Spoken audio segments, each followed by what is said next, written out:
ये जो अपनी पुस्तक पे ये जो फोटो बनी है, ये मूर्ति देखी आप लोगों ने? ये तो कहाँ की है? कहाँ की है?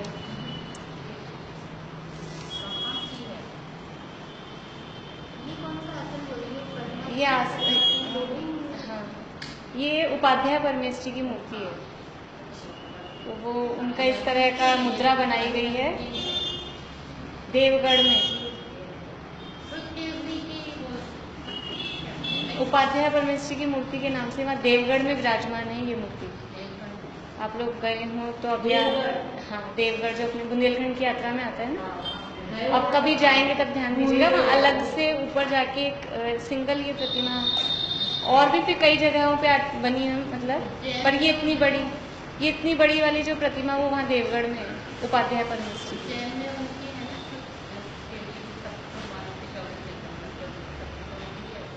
हाँ, वो यक्ष यक्षिणियों की।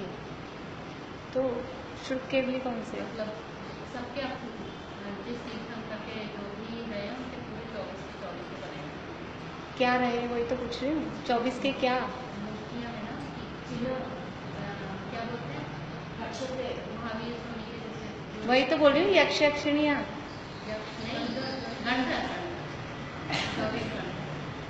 गणधर, ये गणधर, ये तो मतलब ये जो मुद्रा ये इस तरह की बनाई नहीं, उपाध्याय परमेश्वरी की मूर्ति। गणधर इसमें देखिए एक हाथ में जैसे शास्त्र है इधर कि कुछ पट्टा से ये दिख रहा है ना, ताड़पत्र सा, और एक हाथ से मतलब वो जो मुद्रा है कि पढ़ाने की मुद्रा है, तो उपाध्याय परमेश्वरी की मूर्ति है। मुद्रा का नाम तो मुझे नहीं मालूम। हाँ, शायद नीतू भाभी पढ़ रहे हैं ना कुछ इस तरह का, उनको पूछेंगे मुद्रा का नाम क्या है। चलिए, अपना मंगलाचरण का अर्थ हो गया था। गाथा अपन ने शुरू की थी। ये द्रव्य संग्रह नामक ग्रंथ श्रीमन नेमी चंद्रित सिद्धांति देव इनके द्वारा रचित है, और इसकी टीका जो संस्कृत टीका है वो ब्रह्मदेव सूरी की रची। सबसे पहले जो टीकाकार ने मंगलाचरण किया उसमें सिद्ध परमेश्वरी भगवान को और अरहंतों को नमस्कार किया। सिद्ध परमेश्वरी के क्या क्या विशेषण बताए थे? सिद्ध परमेश्वरी कैसे हैं और स्वाभाविक ज्ञान दर्शन स्वरूप हैं, निर्मल हैं और हाँ, और अव्यय अविनाशी। वो जो सिद्ध पद है उसका कभी भी नाश नहीं होगा। और अरहंत भगवान वो कैसे हैं? हाँ, जो प्रयोजनभूत तत्व और द्रव्य हैं उनका उपदेश देने वाले।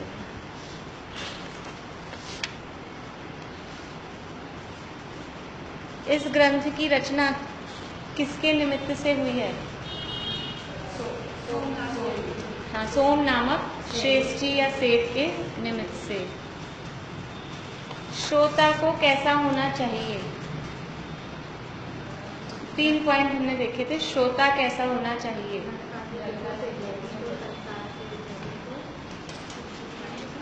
हम बताओ। पान करने का इच्छुक हो।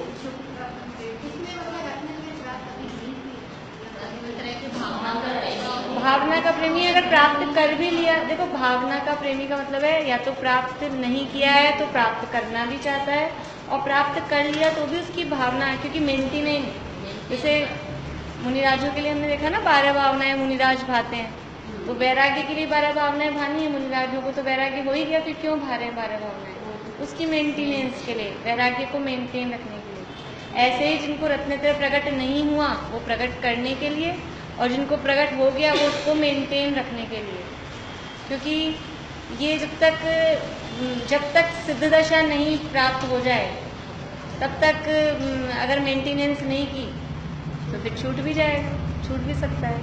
इसलिए तो जो क्या क्या पॉइंट हुए? श्रोता कैसा होना चाहिए? संसार से भयभीत, नरकादि दुखों से भयभीत, मतलब अपने शब्दों में कहें संसार से भयभीत हो, सुख का इच्छुक हो, सुख रूपी सुधा रस का पिपासु, मतलब सुख प्राप्त करना चाहता है, संसार से डरता है और सुख प्राप्त करना चाहता है, और रत्नत्रय की जिसको भावना है, रत्नत्रय की भावना का प्रेमी है। इस शास्त्र में कितने अधिकार हैं? 3। कौन कौन से हैं?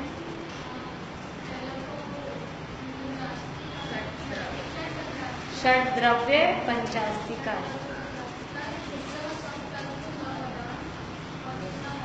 मोक्ष। ठीक है, देखिए अभी यहाँ पहली गाथा पहली है, लेकिन ये मंगलाचरण की गाथा है। ये मंगलाचरण किसका किया हुआ है? ये जो जीवम अजीवम दब्बम, नेमिचंद सिद्धांति देव। ब्रह्मदेव सूरी का कौन सा था? प्रणम्य परमात्मा। चलिए, गाथा का अर्थ अपना हुआ था, एक बार फिर से सामान्य अर्थ देख लेते हैं। जीवम जीवम दब्बम, बोलिए इधर से आरती बोलो, अर्थ बोलो। जीवम जीवम दब्बम का अर्थ, बस इतना ही अर्थ बताओ। जीवम जीवम दब्बम का अर्थ।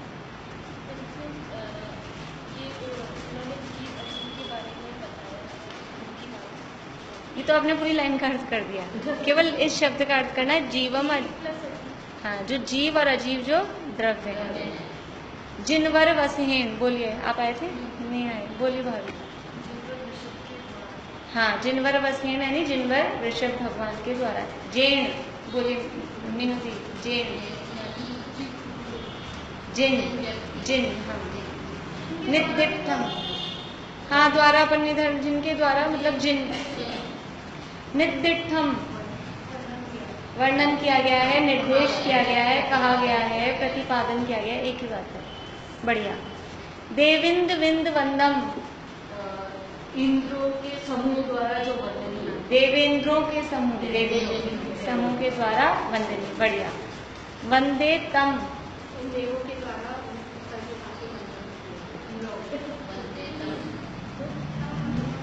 उन देवों के द्वारा तो किया गया है। वंदे यानी, वंदे यानी वंदना करता हूँ। तम यानी उनको। वंदे यानी मैं, अब मैं कर रहा हूँ। देवों के द्वारा जो वंदनीय हैं उनको मैं करूँगा।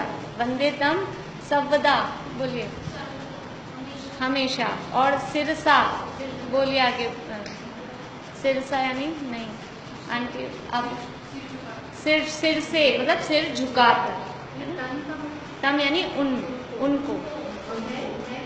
मैं उससे, ये अब अपन इतने व्याकरण के ज्ञाता नहीं है ना, तो ये वंदे में मैं आ जाएगा। मैं वंदे मतलब वो क्या बोलेंगे, उत्तम पुरुष के साथ वाली विभक्ति है वो, इसलिए। इसीलिए टोडरमल जी साहब ने लिखा है थोड़ा बहुत न्याय व्याकरण का ज्ञान भी होना चाहिए। अगर अपन मूल शास्त्र पढ़ना चाहते हैं तो अगर अपने को व्याकरण का अब प्रश्न उठना चाहिए, उठा, अच्छी बात है कि मैं तो है ही नहीं इसमें। मैं के लिए अपन सोच रहे हैं अहम आए, ऐसा शब्द आए, लेकिन वो विभक्तियों से अर्थ निकल जाता है कि वो वही विभक्तियां संस्कृत प्राकृत की एक सी चलती है, करीब करीब एक सी चलती है। संस्कृत में भी देखो आप, नीचे जो संस्कृत किया गया ना, संस्कृत में भी अहम नहीं है कहीं भी, मतलब वो सिमिलर सी हैं। संस्कृत में प्राकृत में काफी कुछ सिमिलर है।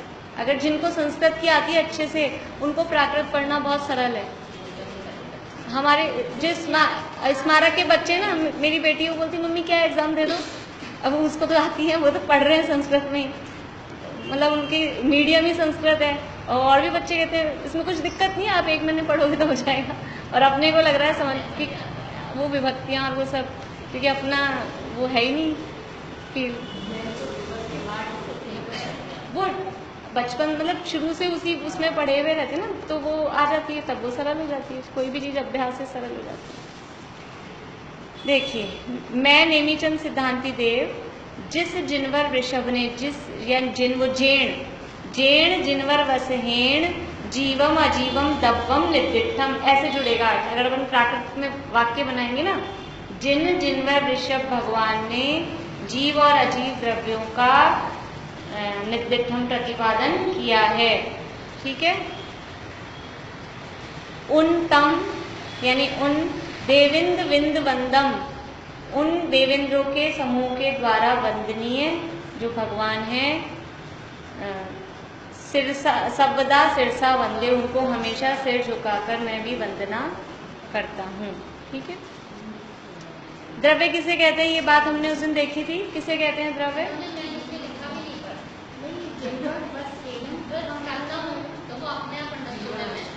जिनवर वृषभ, वो अर्थ नीचे टीका में आने वाला है आगे। वृषभ, वस हेण यानी वृषभ। जिनवर वस हेण, तो हेण तो वो है विभक्ति, तो जिनवर वृषभ ने, ऐसे करके। द्रव्य कितने होते हैं? 6। कौन कौन से? बोलो आरती। जीव, पुद्गल, धर्म, धर्म, आकाश और काल। इनको 2 भागों में यहाँ बांट दिया, जीव और अजीव। तो जीव में कौन सा आया? जीव। और अजीव में बाकी के 5, पुद्गल, धर्म, अधर्म, आकाश और काल, ये 5 आ गए अजीव में। ये जीव अजीव द्रव्यों का वर्णन जिनेंद्र भगवान ने अपने वाणी में, दिव्य ध्वनि में इन द्रव्यों का वर्णन किया है। इन द्रव्यों को जानना ही क्योंकि हमारे लिए प्रयोजनभूत है। भाई हमें सुखी होना है, हम अभी श्रोता का स्वरूप बताया ना, सुखी होना चाहते हैं, तो हमारा सुखी होने का प्रयोजन इनको जानने से ही पूरा होगा। और दुनिया के सोना चांदी हीरा जवाहरात, इनको जानो चाहे मत जानो, हम इनको जान जान के ही सुखी होना चाहते हैं। जान के मतलब जानते हैं और फिर सोचते हैं इनसे ही सुख मिलेगा, लेकिन वास्तव में इनसे सुख मिलने वाला नहीं है। सुखी होने के लिए जो प्रयोजनभूत द्रव्य और तत्व हैं, उनका ज्ञान होना बहुत आवश्यक है, और उनका वर्णन जिनेंद्र भगवान ने अपनी वाणी में किया है। तो यहाँ भी जिनेंद्र भगवान की विशेषताएं बताए हैं कि कैसे हैं जिनेंद्र भगवान। एक तो जीवादि द्रव्यों का प्रतिपादन करने वाले हैं, और देवेंद्र विंद वंदम, देवेंद्रों के समूह के द्वारा जिनकी वंदना की जाती है, जो उनके द्वारा वंदनीय, यानी आगे टीका में बताएंगे कि 100 इंद्र जिनको नमस्कार करते हैं।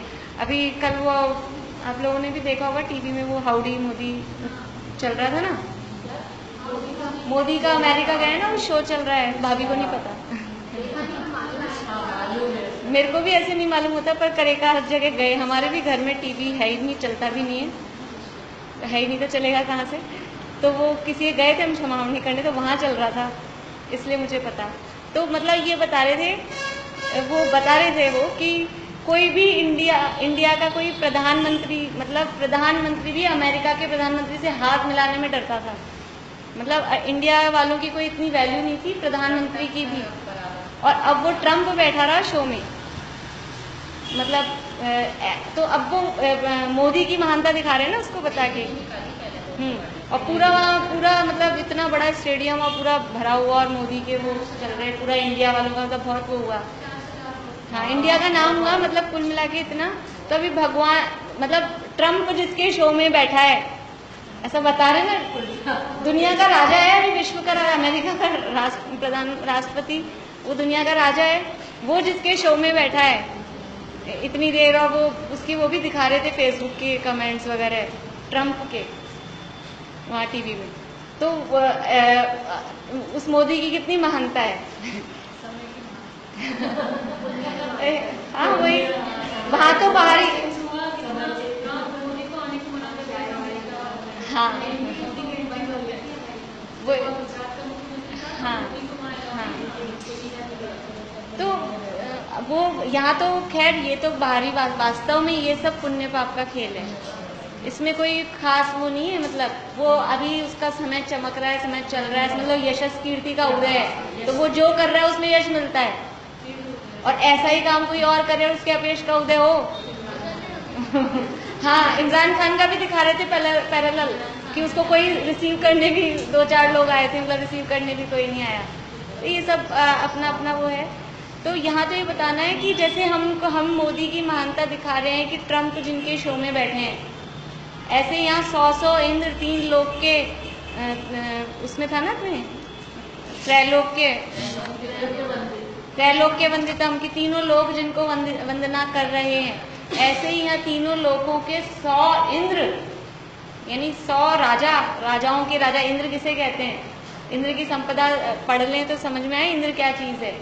और वो जिनके चरणों में ऐसे बैठे हैं बिल्कुल चौकीदार की जैसे, अपने देखो अपने मंदिरों में यहाँ भी होंगे, उनको ध्यान नहीं, यहाँ का मेरे को ध्यान नहीं है। कई जगह तो बड़े ऐसे वो साइड में वो द्वारपाल बना के खड़े रखते हैं कि चमट ढोल के, और वो ऐसे द्वारपाल जैसे, ये तो स्वर्ग के देव हैं, इंद्र हैं, ऐसे खड़े रहते हैं भगवान के आगे बॉडीगार्ड बन के।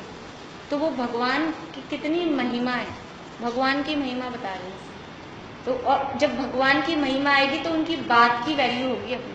ये महिमा क्यों बता रहे हैं, कोई जरूरत नहीं भगवान की महिमा बताने के लिए, लेकिन उनकी बात की वैल्यू, उनकी बात की कीमत कब होगी हमको, जब उनकी महिमा आएगी तब अपने को। क्योंकि जब जिस व्यक्ति की महिमा होती है, अपन ऐसे पूछते हैं किसने कही है बात, व्यक्ति की महिमा अपने माइंड में होती है तो अपन उस बात को वजन देते हैं, और नहीं तो ठीक है। तो ये भगवान की ये जो बात है, जिन्होंने जीव अजीव द्रव्य बताए, अब उन्होंने जो मार्ग बताया ये सच्चा मार्ग है। ये कैसे पता लगेगा कि पहले अपने दिमाग में उनकी महिमा तो आए कि वो 100 इंद्रों के द्वारा पूजनीय है, वंदनीय है। ऐसे जिनेंद्र भगवान को मैं भी सिर झुकाकर नमस्कार कर रहा हूँ। देखिए अब यहाँ बताएंगे सबसे पहले ये मंगलाचरण क्यों करना चाहिए, कौन करते हैं। हम भी कोई भी कार्यक्रम होता है तो यानी अशुभ का मतलब शादी विवाह का काम है, शुभ काम है क्या, शुभ काम है लिखते तो शुभ विवाह है, लेकिन है तो संसार बढ़ाने का ही काम ना। संसार के काम शुभ होते हैं क्या अशुभ होते हैं? शुभ तो धर्म के काम होते हैं।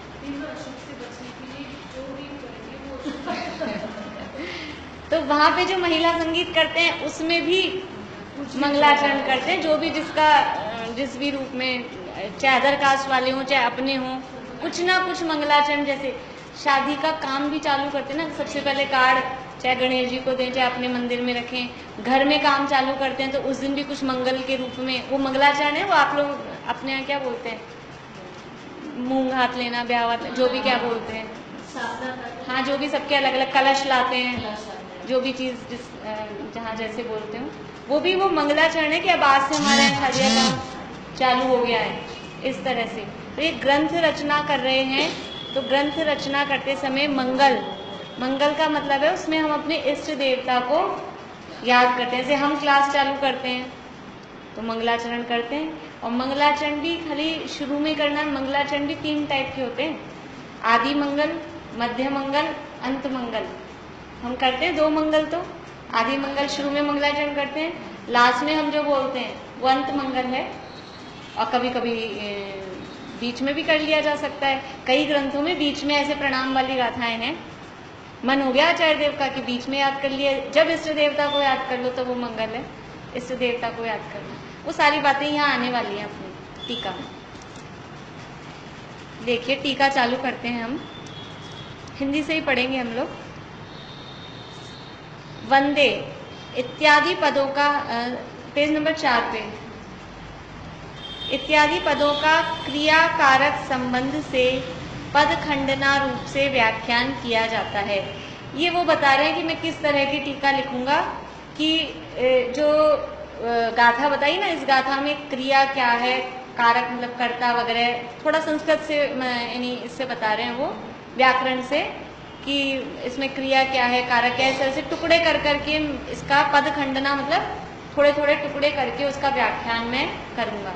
ये कौन कह रहे हैं, ये ब्रह्मदेव सूरी। अभी जो टीका चल रही है ये किसकी चल रही है, जो ऊपर गाथा पढ़ी थी हमने वो नेमीचंद सिद्धांती देव की, और वो कौन सी भाषा में थी, प्राकृत में। अभी जो टीका पढ़ रहे हैं, यदि भी हम तो हिंदी अनुवाद पढ़ रहे हैं, वो ऊपर लिखी है संस्कृत में, हाँ वो जो ऊपर लिखा है व्याख्या, वंदे इत्यादि क्रिया संबंधेन पद खंडना रूपेण व्याख्यानम क्रियते। हिंदी में लिखा ना, ये आगे अपन ने नाम पढ़ा था ना, पंडित राज किशोर जैन, उन्होंने हिंदी अनुवाद किया। अब अपन क्या फिर संस्कृत से पढ़ेंगे, फिर हिंदी तो पढ़नी ही पड़ेगी, इतना समझ में आएगा नहीं, इसलिए अपन डायरेक्ट हिंदी से ही पढ़ते हैं।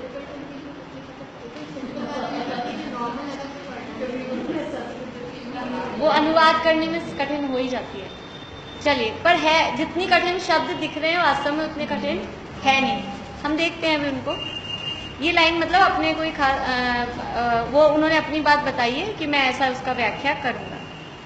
वंदे एक देश शुद्ध निश्चय ऐसे स्व शुद्धात्मा आराधना लक्षण, निज शुद्धात्मा की आराधना जिसका लक्षण अर्थात स्वरूप है, ऐसे भाव स्वन द्वारा तथा असद्भुत व्यवहार से उसके प्रतिपादक वचन रूप द्रव्य स्तवन द्वारा नमस्कार करता हूँ।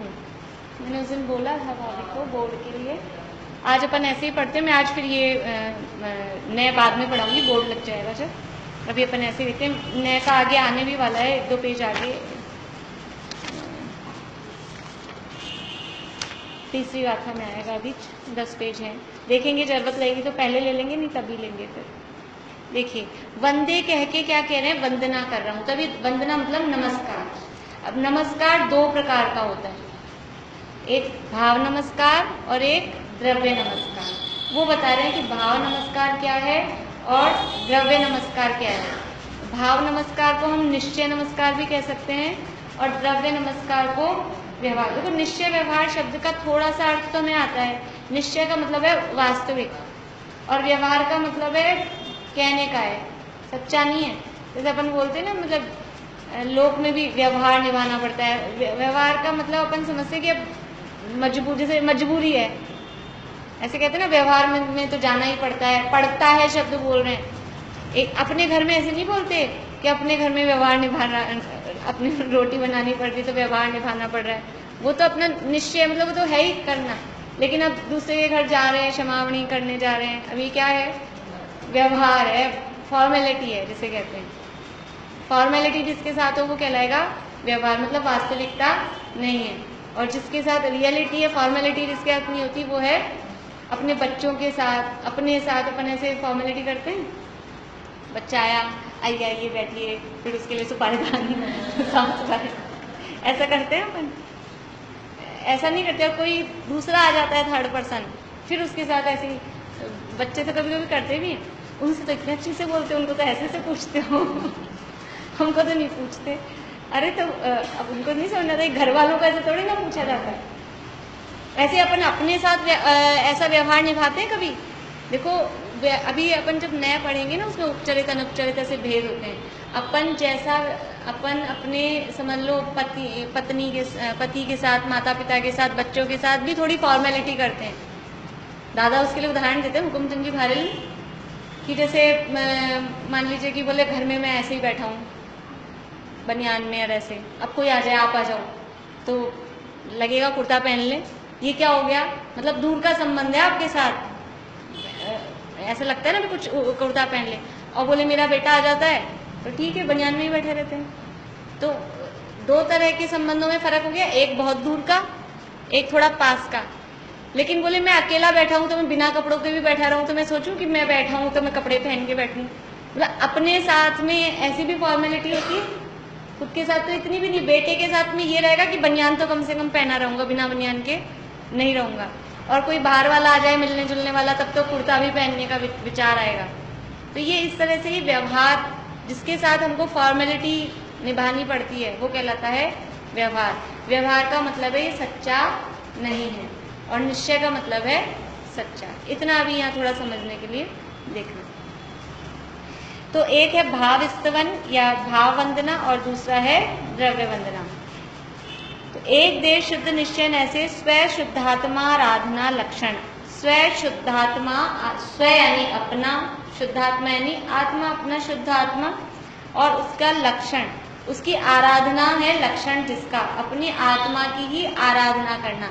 मतलब क्या है, सीधा सीधा कि अपनी आत्मा का अनुभव करना, अपनी आत्मा को जानना, पहचानना, उसमें लीन हो जाना, मैं जीव हूँ ऐसा मानना और उसका अनुभव करना, ये कहलाता है स्व शुद्धात्मा की आराधना। तो ये तो है भाव स्तवन। निश्चय से भगवान की वंदना या निश्चय से भगवान की स्तुति कब कही जाएगी, कि भगवान ने जो उपदेश दिया है, भगवान का उपदेश क्या है कि अपने को जानो, पहचानो और अपने में लीन हो जाओ। भगवान कैसे बैठे हैं अंदर मंदिर में, कैसे बैठे हैं, किसको देख रहे हैं, स्वयं को देख रहे। भगवान की दृष्टि अंतर्मुख है, भगवान बाहर से नहीं देख रहे आगे फाड़ फाड़ के कौन आ रहा है कौन जा रहा है। भगवान की दृष्टि पे ध्यान देना। भगवान की दृष्टि होती है नासाग्र। नासाग्र का मतलब है अंतर्मुख। नासाग्र का मतलब होता है अंदर की तरफ देखती हुई। जैसे अपन अपने अंदर देखना चाहेंगे तो इधर ही आएगी ना दृष्टि, तभी ऐसे अंदर जाएगी। तो वो अंतर्मुख है, यानी स्वयं को देख रहे हैं। तो वो ये उपदेश दे रही है प्रतिमा हमको कि जैसे मैं अंतर्मुख हूँ वैसे तुम भी अंतर्मुख हो जाओ, बाहर में कुछ देखने योग्य नहीं है। तो वास्तविक नमस्कार कब होगा कि उन्होंने जो उपदेश दिया उसको हम फॉलो करें। हमने बच्चे को कहा एक गिलास पानी लिया हो, सुन लिया, लाया नहीं, तूने सुना नहीं, मैंने क्या कहा, हाँ सुन लिया ना, एक गिलास पानी लाओ, तो वो सुन लिया क्या उसने, सुन लिया कब कहा जाएगा, वो ले आएगा। ऐसे ही भगवान ने हमें उपदेश दिया कि अपने को जानो पहचानो, आत्मा में लीन हो जाओ, हमने सुन लिया। भगवान के दर्शन करके ये उपदेश मिलता है। भगवान की प्रतिमा ये उपदेश देती है कि जैसा मैं हूँ वैसा तुम हो जाओ, और हमने भगवान के दर्शन कर लिए। आज तक किए दर्शन? आज तक दर्शन नहीं किए। या जैसे आज उसने सुना नहीं ना कि पानी, जब तक वो पानी लाके नहीं दे रहा है तब तक उसने सुना ही नहीं है। ऐसे ही जब तक हम भगवान की जैसे अंतर्मुख नहीं हो रहे तब तक हमने भगवान के दर्शन किए ही नहीं। तो ये भाव नमस्कार क्या है कि अपने उपयोग को अपने आत्मा में लगा देना, आत्मा में लीन हो जाना, वो वास्तव में भाव नमस्कार है या भाव स्तवन है। यानी और सरल शब्दों में कहें तो अपने स्वभाव के आश्रय से प्रकट हुई जो शुद्धता है, स्वभाव के आश्रय से प्रकट हुई शुद्धता, उसका नाम भाव स्तवन है। तथा असद्भुत व्यवहार से उसके प्रतिपादक वचन रूप द्रव्य स्तवन द्वारा नमस्कार करता हूँ।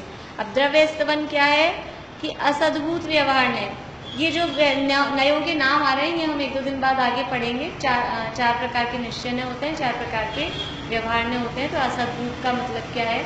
असद्भुत का मतलब है बहुत दूर वाला व्यवहार। जैसे भी मैंने बताया ना कि कोई बाहर वाला व्यक्ति आ जाएगा तो कुर्ता पहनना पड़ेगा, और अपना बेटा आ गया तो कुर्ता पहनने के ऐसे रहते हैं ना अपन लोग घर में। ऐसे ही कोई जिस दिन अपने को लगता है, अपन रोज घर में जो कपड़े पहनते हैं और आज पता है कि कुछ ज़्यादा मेहमान आने वाले हैं, आज घर में किट्टी है मान लो, तो अपन कौन सी साड़ी पहन के रखते हैं दिन भर? जो रोज घर में पहने रहते हैं वही साड़ी पहनते हैं क्या दिन भर? फिर कुछ थोड़ी ठीक मतलब ऐसी वाली पहनते हैं ना। तो ये क्या हो रहा है कि बाहर वाले लोग आ रहे हैं, उनके साथ उपचार है, फॉर्मेलिटी है, और ऐसे तो अपन सोचते हैं ठीक है क्या है बाबा, चलती है कोई बात नहीं। अपने साथ अपन ऐसे व्यवहार नहीं चलाते। तो ये जो जिनके साथ दूर का संबंध है वो कहलाते हैं असद्भुत व्यवहार। मैं वो बोर्ड आ जाएगा ना, इसलिए मैं अभी फिर ज़्यादा छेड़ नहीं रही, फिर वो आधा अधूरा सा रहेगा। बोर्ड लग जाएगा ना तो वो अच्छे से बराबर सब, नहीं अभी रहने दो, कोई बात नहीं, फिर उतना आधा टाइम निकल जाएगा, आधे में पूरा नहीं हो पाएगा। लगा के पहले से अरेंज करके जो रहेगा ना फिर देख। हाँ, तो देखो भगवान ने जो कहा वैसा हमने क्या नहीं अपनी आत्मा का अनुभव किया है ना, मतलब अपने आत्मा का आश्रय लिया, जो शुद्धता प्रकट हुई वो भाव नमस्कार है। अब उनके मतलब अपने अंदर शुद्धता प्रकट हो गई, उसके बाद में हमको बाहर में उनका बहुमान आता है कि उन्होंने हमको बताया ऐसा, तो उनके गुणगान रूप वचन कहना, ये लिखा है, उसके प्रतिपादक वचन रूप द्रव्य स्तवन। अब वाणी से भगवान का गुणगान करना, भगवान ने जो कहा वो करा। जैसे स्कूल में टीचर ने जो पढ़ाया, मैथ्स के आपको प्रॉब्लम सॉल्व करना सिखा दिया, तो मैम ने जैसा बताया वैसा हमने किया, ये तो हो गया भाव नमस्कार। और फिर मैम का उपकार मानना कि आपने हमको पढ़ाया, आपने सिखाया, आपने पढ़ाया इसलिए हम फर्स्ट आ गए, इतने हमारे मार्क्स आ गए, आपने बहुत अच्छा पढ़ाया, ये फिर उनका गुणगान करना, ये क्या कहलाएगा? द्रव्य स्तवन या द्रव्य वंदना। मतलब जो हमने बाहर से ही जो समझ लो हाथ जोड़े, सिर झुकाया, मुंह से गुणगान किया, ये सब क्या है? द्रव्य या व्यवहार नमस्कार। और उन्होंने जो कहा वैसा हमने अपनी आत्मा का अनुभव कर लिया, ये है भाव नमस्कार। हाँ, महत्व। लेकिन भाव स्तवन होता है तो द्रव्य स्तवन हुए बिना रहता नहीं, क्योंकि जिसको अंदर वो चीज मिलेगी वो बाहर में कृतज्ञता उसको आएगी ही आएगी। और खाली मुंह से गुणगान करे और कहना माने ही नहीं, खाली पिताजी के पांव दबाता रहे, मैं तो आपकी सेवा कर रहा हूँ लेकिन पानी लाके नहीं पिलाए, और वो प्यासे मर रहे हैं, ये क्या हो इसका? दुनिया हंसी आ रही ना, अच्छा नहीं माना जाएगा। ऐसे भगवान के मुंह से गुणगान करते रहे, रोज आके स्तुति पढ़ते रहे, जो भी स्तुति, प्रभु पतित पावन मैं अपावन, लेकिन करें कुछ नहीं। वो जो कह रहे हैं कि तुमसे लागी लगन, वो बोल रहे हैं ले लो अपनी शरण, लेकिन हम बस गाए जा रहे हैं तुमसे लागी लगन लागी लगन। वो कह रहे हैं उनकी सुन नहीं रहे कि ले लो अपनी शरण, तो क्या होगा? वो द्रव्य स्तवन भी नहीं है वास्तव में। वो कह रहे हैं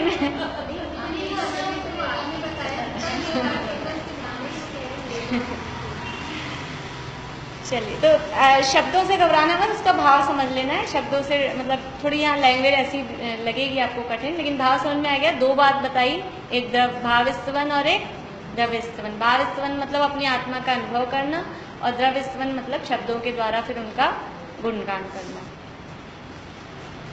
परम शुद्ध निश्चय ऐसे तो वंद्य वंद्यक भाव नहीं है। अब एक परम शुद्ध निश्चय और होता है। वो परम शुद्ध निश्चय ऐसे तो ना मैं वंदना करने वाला हूँ, ना आप वंदना करने योग्य हो। भेद ही नहीं है। परम शुद्ध निश्चय ने भेद ही नहीं देखता। परम शुद्ध निश्चय ने कहता है सब जीव एक समान है, सब सिद्ध समान शुद्ध है। जो निगोद में सोई मुझ में सोई मोक्ष में जा, सब जीव हैं, तो कौन वंदना करे, किसकी वंदना करे? तो इसलिए वहाँ वंद्य वंदक भाव है ही नहीं। परम शुद्ध निश्चय ऐसे वंद्य वंदक भाव नहीं है।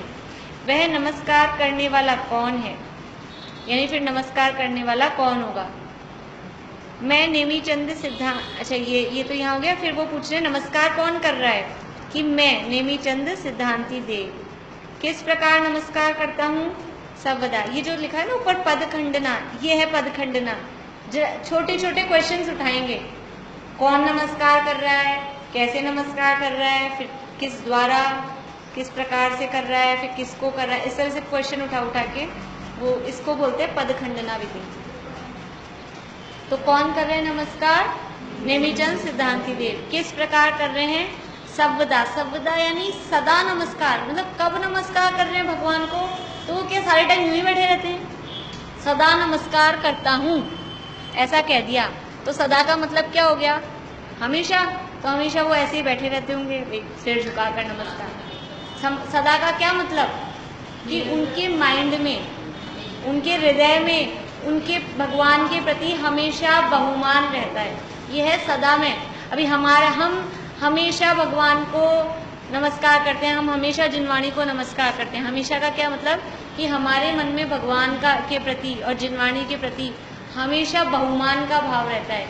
यही बहुमान मतलब उसकी महिमा रहती है, कभी उसके प्रति अनादर का भाव नहीं आता। यही सदा नमस्कार करना कहलाता है।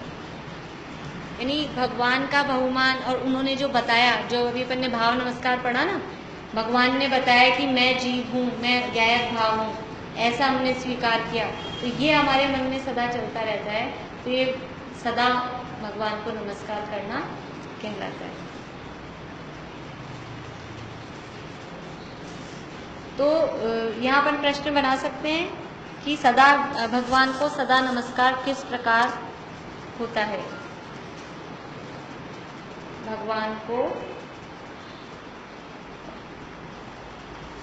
सदा यानी हमेशा नमस्कार किस प्रकार हो सकता है?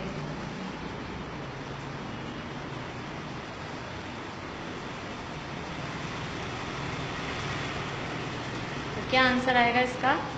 कि हमारे मन में भगवान के प्रति बहुमान का भाव, हमारे मन में भगवान के प्रति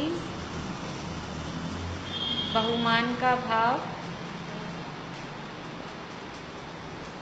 और अपने बहुमान का भाव और अपने ज्ञायक स्वभाव का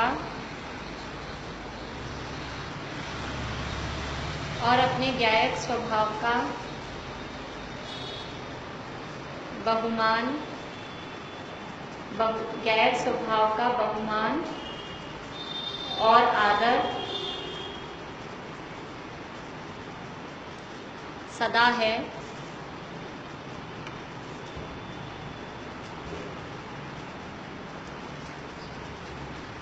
अतः क्या लिखा है क्वेश्चन में?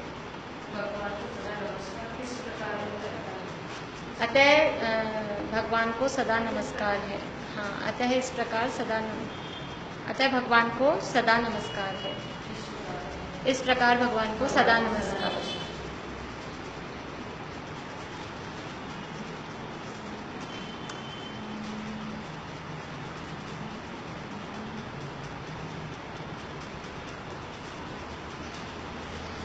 अब कह रहे हैं कि आप सदा नमस्कार कर रहे हो, लेकिन नमस्कार किसके द्वारा कर रहे हो, यानी किस अंग के द्वारा, किस चीज के, मतलब माध्यम क्या है नमस्कार करने का?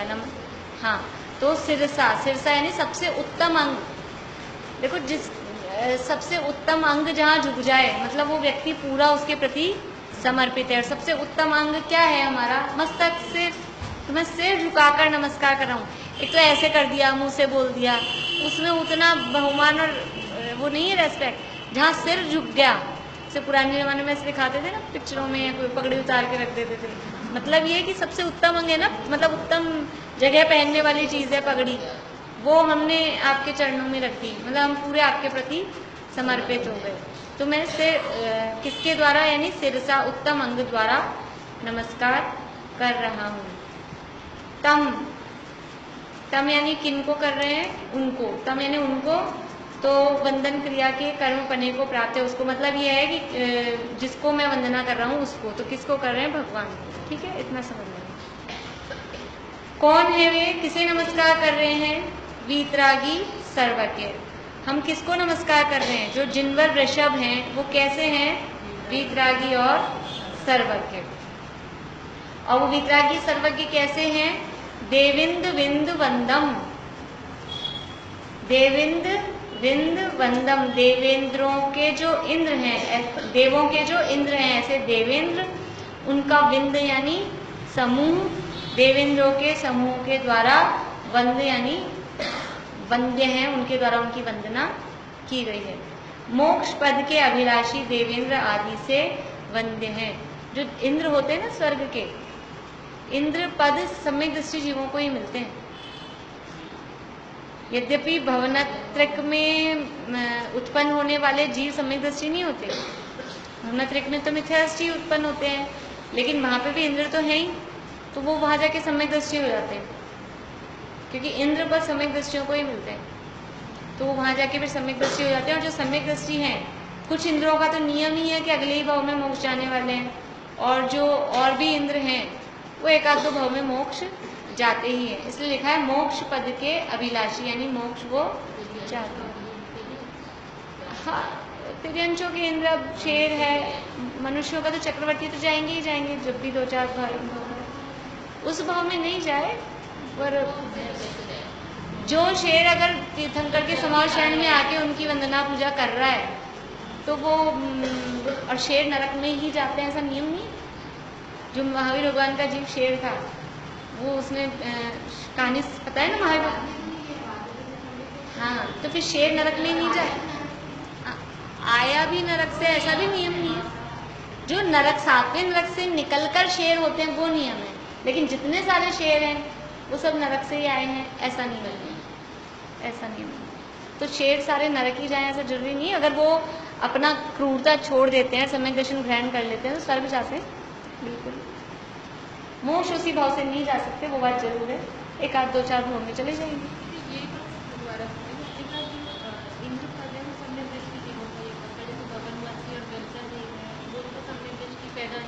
हाँ, पैदा नहीं हुए, लेकिन वो वहाँ पैदा होने के बाद में सम्यक दर्शन ले सकते हैं। नहीं नहीं, इंद्र बन के वो तो है कि वो उस पद पे ही वहीं होते हैं, लेकिन वो उतनी देर में फिर सम्यक दर्शन ले लेते हैं। तो मोक्ष पद के अभिलाषी देवेंद्र आदि से वंद्य हैं। अब ये बता रहे हैं कि वो देवेंद्र कैसे हैं, 100 इंद्र कैसे हैं। इसकी एक गाथा है आराधना सार में, बुलवाती हूँ मैं आपको। भवनालय चालीसा, बोलिए, ये यहीं लिखी है इसमें अपने आगे, ये हिंदी लिखी थी ना, उसके आगे लिखी भवनालय चालीसा,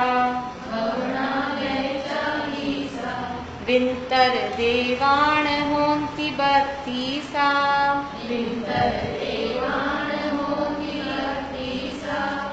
होंति छोटी है, विंतर देवाण होंति 32,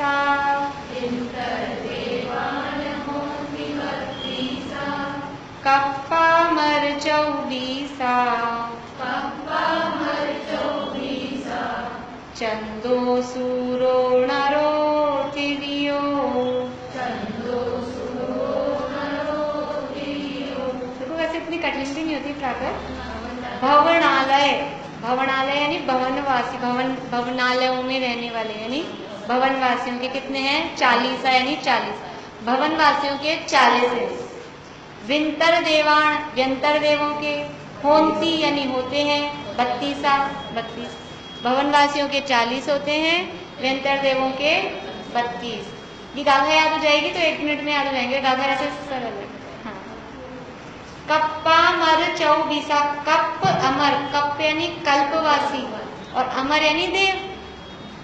अमर यानी देव होता है, तो कल्पवासी जो देव हैं, कप यानी कल्पवासी, अमर यानी देव। कल्पवासी देवों के 24 कल्पवासी देवों के 24 इंद्र होते हैं। और चंदो, एक चंद्रमा, वो एक ही है। अब आप चंदो यानी एक वचन है, जीवो नरिंदो एक वचन है ना। इतना यहाँ तक तो मैंने भी पढ़ा था तो मुझे याद रहता है इससे आगे नहीं पढ़ा था। सूर्य भी एक चंद्रमा, एक सूर्य। नरो, एक ही मनुष्य यानी नरों में एक राजा, मनुष्यों में एक राजा, वो होता है चक्रवर्ती। और अगर चक्रवर्ती नहीं हो तो उस समय जो भी सबसे बड़ा राजा हो, आज के जमाने में कहो तो ट्रम्प जो उस समय का बड़ा राजा हो। और तिरियो, एक तिरियन चौका। ठीक है। भवनालय 40, भवनवासियों के 40। विंतर देवाण होंसी 32, व्यंतर देवों के 32। कप्पामर 24, कल्पवासी देवों के 24। और एक चंद्रमा, एक सूर्य, एक मनुष्य और एक तिर्यन। तो ये तो 4 हुए। और 40 और 32 कितने? 72।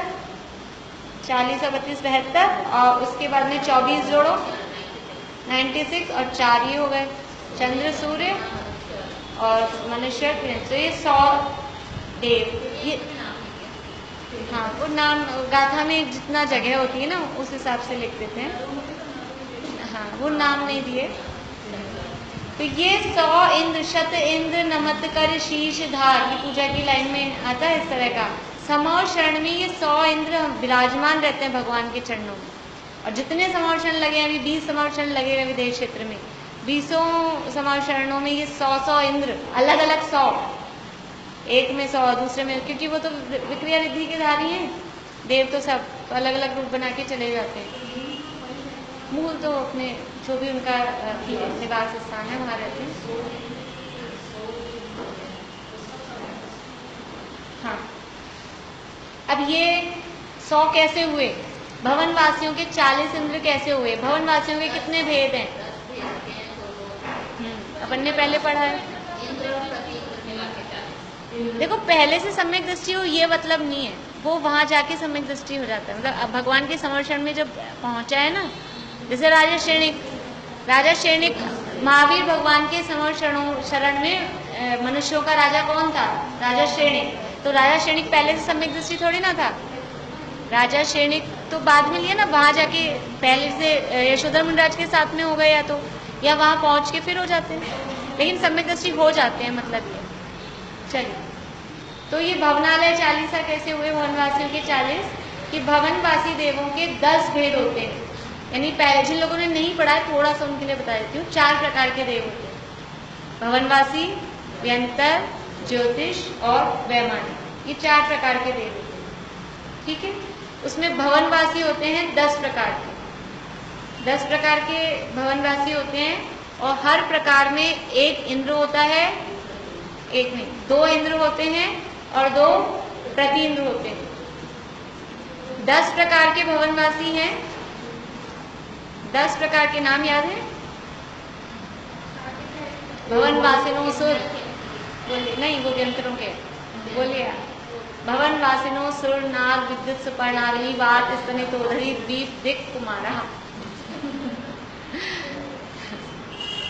अपने 4थे अध्याय तत्वार सूत्र में नाम दिए हैं, अभी नाम नहीं बता रही हूँ मैं आपको।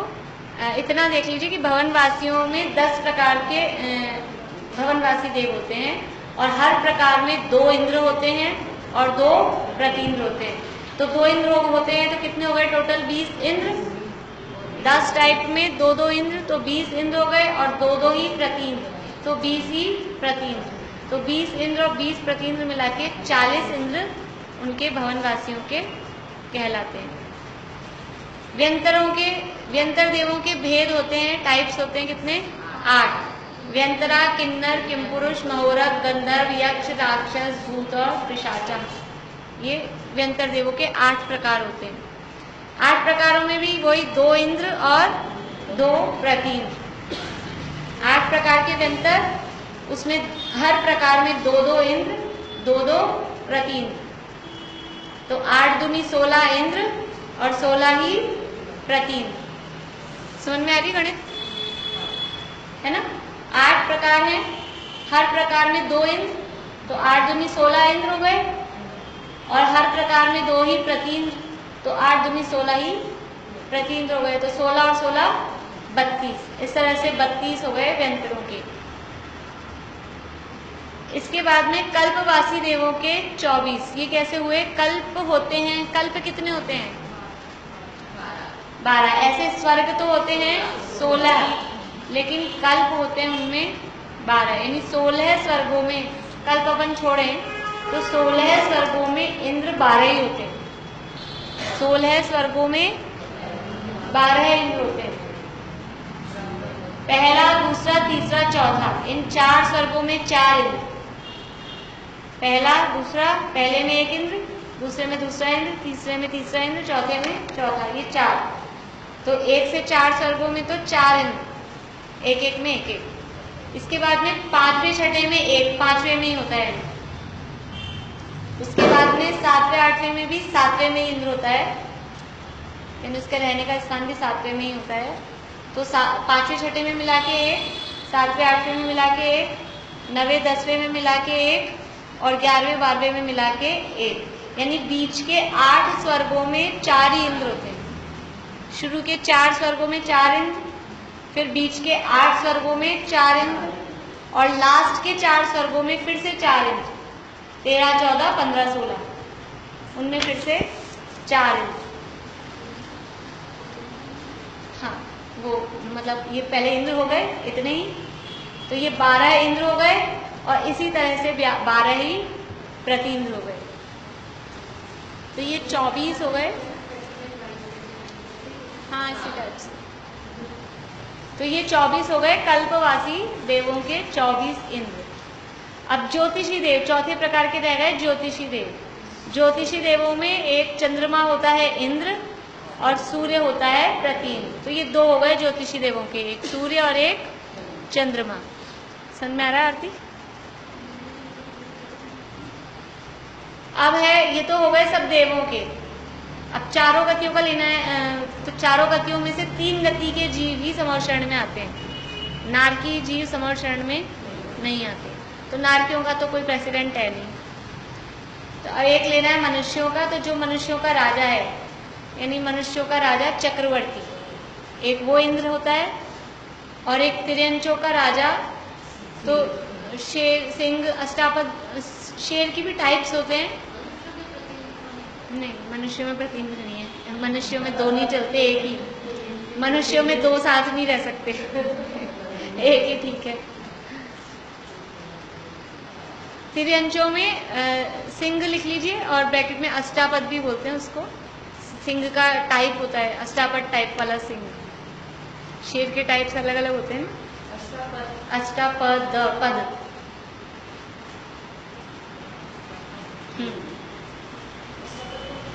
कैलाश पर्वत का, तो उसके 8 मतलब वो हैं, इसलिए उसका अष्टापद कहते हैं। वो शेर का भी, उसका भी ऐसा ही कुछ है, उस शेर में ऐसे 8 निकले होते हैं। देखिए, तो भवनवासी देवों के 40 इंद्र, व्यंतर देवों के 32 इंद्र, कल्पवासी देवों के 24 इंद्र, ज्योतिष देवों के चंद्र और सूर्य 2 इंद्र, मनुष्यों का 1 इंद्र चक्रवर्ती, और तिर्यंच का 1 इंद्र सिंह। इस प्रकार सब मिलाकर 100 इंद्र हैं। इस गाथा में कहे हुए 100 इंद्रों से वो वंद है। देविंद्र विंद वंदम, यानी 100 इंद्रों से वंदे हैं। जैन, जैन यानी जिन, अब जिन भगवान ने क्या किया है, क्यों नमस्कार कर रहे हैं हम जिनेंद्र भगवान को?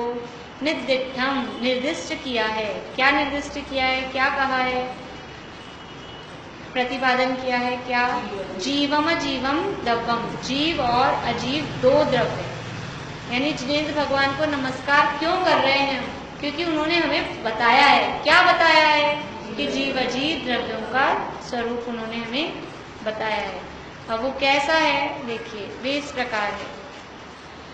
सहज शुद्ध चैतन्यादि लक्षण जीव द्रव्य और उससे विलक्षण पुद्गलादि 5 भेद वाला अजीव द्रव्य। ये क्या कि टीका थोड़ी आध्यात्मिक एक्चुअल में। हाँ, बेटर नहीं, उससे विपरीत। कभी बेटर होता है, कभी विपरीत होता है, विलक्षण। ये इनकी स्टाइल है। मतलब अब ये टीकाकार आचार्य की स्टाइल है, आध्यात्मिक टीका लिखी है और टीका को इन्हीं उसमें विशेषण लगा लगा के, सीधा सा नहीं कहेंगे। जैसे सीधा सीधा उनको कहना है कि मतलब जीव द्रव्य, तो जीव द्रव्य सीधा सा नहीं कहेंगे, वो जीव का कुछ विशेषण लगाएंगे कि जीव कैसा है, सहज शुद्ध चैतन्य आदि लक्षण वाला। यहाँ तो अभी थोड़ा सरल है, कई जगह तो मतलब अस्थि में पॉजिटिव बात कहनी है, उसके लिए कई तरह की नेगेटिव लगा के उसको फिर पॉजिटिव बना के, मतलब विशेषण लगाने की इनकी स्टाइल है। तो हमको उससे घबराना नहीं है, बात वही निकलने वाली है। बस वो थोड़े विशेषण बताएंगे तो अच्छा है, हमें कुछ विशेषताओं का ज्ञान हो जाएगा। आध्यात्मिक टीका है इसलिए ऐसे शब्द लगाएंगे, सहज शुद्ध। तो ये शब्द आध्यात्मिक शब्द हैं, जिनको अध्यात्म की रुचि है उनको बड़े अच्छे लगते हैं कि कैसा है वो जीव का स्वरूप, कि सहज शुद्ध चैतन्य आदि लक्षण, कि जीव का लक्षण चैतन्य है। चैतन्य का मतलब ज्ञान दर्शन। उपयोगो लक्षणम, उपयोग यानी चैतन्य, लेकिन वो चैतन्य भी कैसा है, सहज है। सहज का मतलब है कि चैतन्य लक्षण जो ज्ञान दर्शन लक्षण है वो कहीं अपने आप, जैसे पानी का प्रेशर नहीं आता ना शहरों में, तो वो क्या करते हैं फिर अपन वो मोटर लगाते हैं, टुल्लू पंप वगैरह, वो सहज नहीं है। वो जो अब प्रेशर आया वो सहज नहीं, वो तो उसके मोटर के मशीन से उससे आया है। लेकिन अभी काम चल रहा है शहर में कुछ, तो बोल रहे इतने बड़े बड़े पाइप लगा रहे हैं कि बिना मोटर के 3 मंजिल 4 मंजिल पानी जाएगा।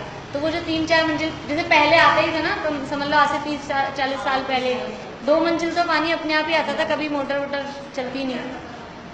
हाँ, तो वो जो पानी बिना मोटर के आ रहा है वो कैसा है, सहज, वो अपने आप आ रहा है।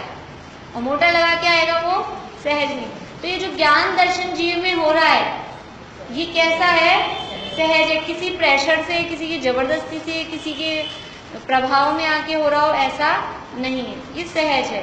और कैसा है, शुद्ध है। जो ज्ञान दर्शन हमारा लक्षण है इसमें कभी मिलावट नहीं होती। ज्ञान दर्शन जितना ज्ञान है ना हमारा, वो ज्ञान प्योर ही है। फिर अज्ञान क्यों कहते हैं? आप कह रहे हो प्योर है, तो मिथ्या ज्ञान अज्ञान क्यों कहते हैं? किसके कारण ज्ञान को? हाँ, मतलब मोह के कारण ज्ञान में गंदगी है। ज्ञान खुद प्योर है, ज्ञान खुद गंदा नहीं है। ज्ञान जो भी है ना वो स्वभाव का अंश है। गंदे का मतलब है, अभी मैं दूसरे शब्दों में कहूंगी तो 1 मिनट में समझ में आ जाएगा कि जितना ज्ञान हमको प्रकट है वो बंध का कारण है क्या? बताओ, जितना हमारे पास ज्ञान है वो नवीन बंध का कारण है क्या? नवीन बंध का कारण क्या है? आगामी कर्म बंध का कारण पढ़ा था हमने, वो मोहनीय कर्म ही है। तो ये जो ज्ञान को अज्ञान या मिथ्या ज्ञान या खोटा ये जो कहा जा रहा है ना, क्योंकि उस ज्ञान के साथ वो ज्ञान प्योर नहीं रह पा रहा, वो ज्ञान के साथ में राग मिल रहा है, ज्ञान के साथ मोह राग द्वेष मिल रहे हैं ना, इसलिए उस ज्ञान को अज्ञान या मिथ्या ज्ञान कह रहे हैं। वास्तव में ज्ञान तो शुद्ध ही है। तो ये जीव का जो लक्षण है, सहज है, स्वाभाविक है और शुद्ध है, ऐसा चैतन्य आदि लक्षण वो जीव द्रव्य है। तो जीव का स्वरूप कैसा है?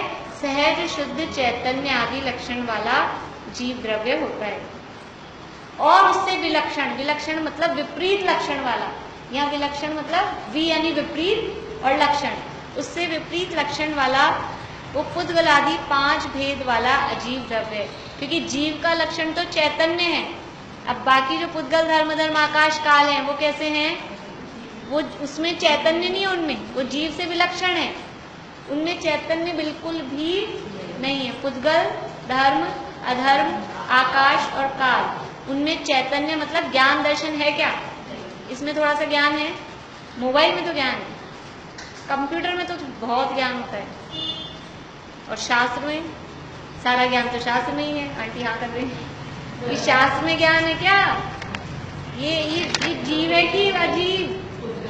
अजीब है, पुद्गल है ना, इसमें ज्ञान नहीं है, शास्त्र में ज्ञान नहीं है, क्योंकि शास्त्र कुछ जाने नहीं। समय साल में गाथाएं हैं ऐसी, शास्त्र ज्ञान नहीं है क्योंकि शास्त्र कुछ जाने नहीं। जो जानता है ना वो है ज्ञान, यहाँ है ज्ञान, तो इसमें ज्ञान नहीं है। ये चैतन्य लक्षण से विलक्षण है इसका लक्षण, समझ में आया? विलक्षण, ये जो जीव, जो ज्ञान दर्शन लक्षण। अब ये भेद ज्ञान हम करें दिन भर, किसमें ज्ञान है और किसमें नहीं है, किसमें चैतन्य है और किसमें नहीं है, तो चैतन्य वाले तो अपन ही दिखेंगे बस। इसमें चैतन्य है क्या? इसमें भी चैतन्य नहीं है। इसमें जो ये चुभाने से दर्द हो रहा है ना, ये आत्मा अंदर नया जीव हूं ना तो हो रहा है, ये निकल जाता है जब होएगा क्या इसमें?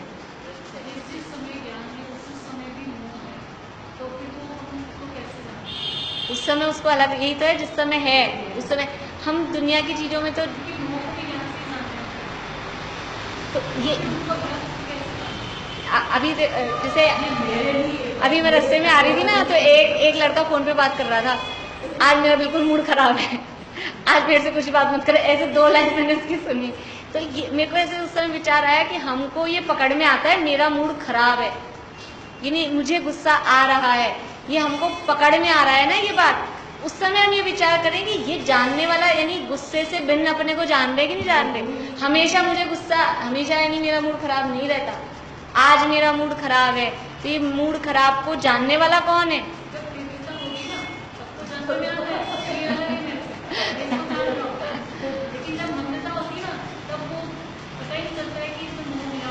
वो अभ्यास नहीं है ना, अनादि काल से उसको मिला जुला ही अभ्यास किया है ना। अभ्यास का फर्क पड़ता है, जिस चीज का अभ्यास होता है वो तुरंत समझ में आता है। हमें दूध और वो उसमें घी चिकनाई वो इकट्ठा ही आता है, लेकिन हमें उसका अभ्यास है। हम दूध देख के, मतलब जिनको एक्सपीरियंस होता है ना, वो ऐसे उंगली में दूध देख के, हमें पापा जी और ऐसे देख के, अब इसमें कितने ग्राम मावा बनेगा ऐसे बता देंगे, इसमें तो 150 ग्राम बनेगा इसमें। जिनको जो जिस टाइप का काम किए हुए हों, और मतलब जिन्होंने शुरू से मान लो ऐसा गांव में रहे और इस टाइप का काम देखते थे, तो वो उनको ऐसे एक्सपीरियंस है, अपने को पता लगता है अपने को तो कुछ मालूम नहीं पड़ता। वो सब देख के गेहूं को देखना, मतलब ये जो चीजें हैं, तो वो अपने को दुनियादारी में अभ्यास है। अब अपन बड़े हो गए समझ लो 40, 45, 50 के, अपने को जो एक्सपीरियंस है, अब बच्चे को 18 साल की लड़की को, उसको आपको कैसे पता लग जाता है इसमें ऐसे होगा, इसमें ऐसे होगा, ये एक्सपीरियंस। तो ऐसे हमें अनादिकाल का उसका अभ्यास है, तो थोड़ा थोड़ा इसको अभ्यास में लाने का प्रयास करें। तो ये जैसे भेद, अब आज जैसे ये पढ़ी तो बुद्धिपूर्वक हम कोशिश करें, देखें कि किसमें शुद्ध जीव चैतन्य लक्षण है और कुछ क्या इससे चैतन्य लक्षण से विपरीत है। एक एक चीज को देखें, ये चैतन्य लक्षण से विपरीत है, ये चैतन्य लक्षण से विपरीत है। फिर अपने भावों को देखें कि इसमें किसमें तो चेतना है, किसमें नहीं है। तो ऐसे अपने को थोड़ा सा अभ्यास, इनिशियल स्टेज पे थोड़ा थोड़ा अभ्यास अपने को। चलिए समय हो गया, कर लेंगे फिर आगे। थोड़े शुरू में ऐसे लगेंगे अभी शब्द, फिर अपने को आदत भी हो जाएगी और आगे विषय फिर अपना पढ़ा हुआ ऐसा आ जाएगा।